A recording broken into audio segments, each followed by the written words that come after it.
Hi friends, welcome to our channel, and in this video I will tell you how you can fix inaccurate date in WhatsApp app on your iPhone.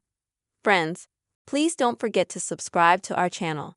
Also be sure to put likes under the video and write your comments. And let us get started with you friends. And if you're having some problems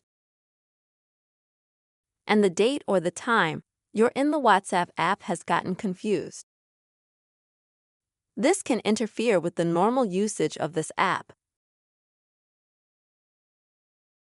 But how can you do something to fix such situation on your iPhone?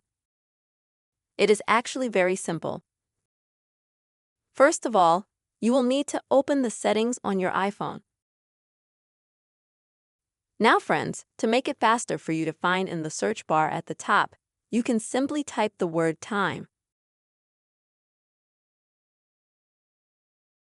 And next you will need to select the date and time option. Once you get to that page,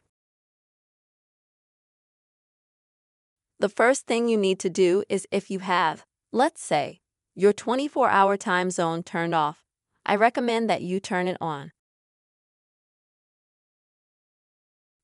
Also friends, after that you'll need to turn on automation. If you have it disabled and you're manually setting the time, then enable automation. Now friends, you can exit the settings. And then I recommend that you either restart your device, your iPhone, or reinstall WhatsApp, and then this problem will be solved. Here is such a quick method you can fix inaccurate date in WhatsApp app on iPhone. I hope friends that this video was helpful to you. Please friends, put your likes, also write comments below the video and subscribe to our channel. See you, friends.